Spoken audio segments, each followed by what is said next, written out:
思维的工具嘛，语言是思维的工具嘛。语言能力，诵读经典提高语言能力，语言能力提高促进思维能力。第三句话还要记住，思维力的提高就是促进智力的发展。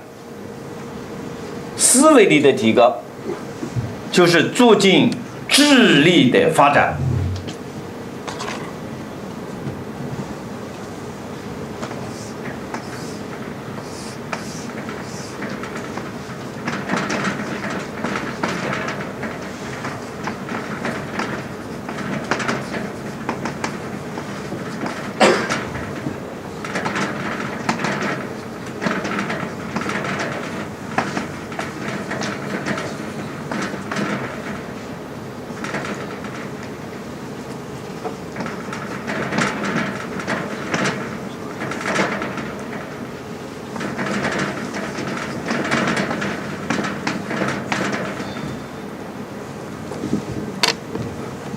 我讲心理学啊，讲什么叫智力，很多人不懂，很多老师有很难记。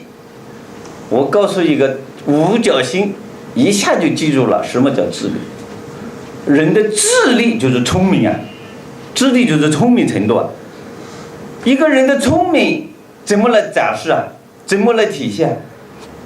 他有这5种能力，他就有智力。那5种能力啊，观察力很重要的。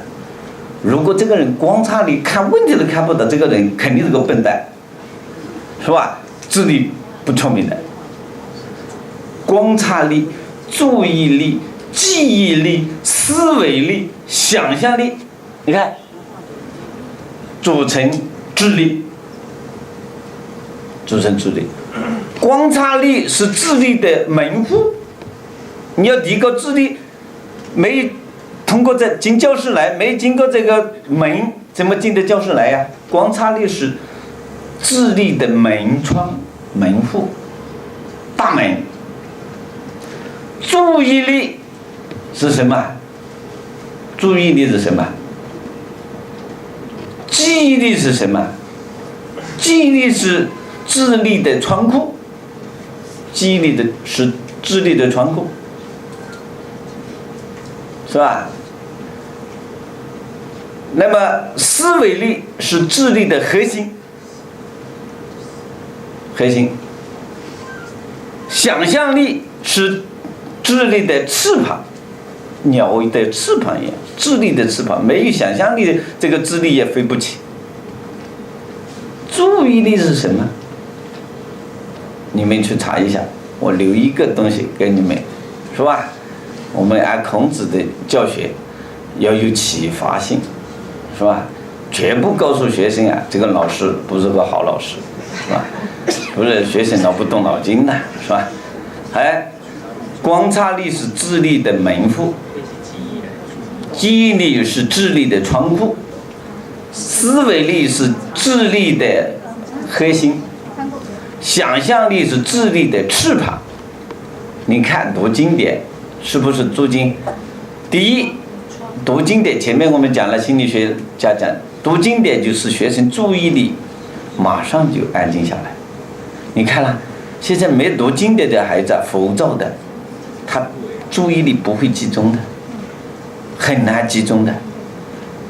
你看我们读经典来学校，下课铃声一响，音乐一响，他马上注意力就安静，再也不吵了，会马上就安静下来的。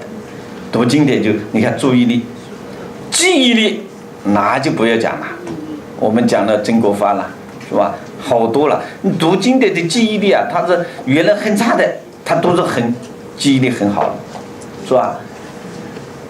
读经典促进的思维力，促进大脑发展嘛，思维力大大提高。读经典使他的想象力提高，想象力提高。所以我们讲经典诵读啊，促进儿童的智力发展，促进儿童的思维力发展，观察力发展，是吧？观察力有什么？我们等一下，我就5大经典，我要有一个名画，经典名画，经典名画就培养观察力的，是吧？后面我再向大家解释。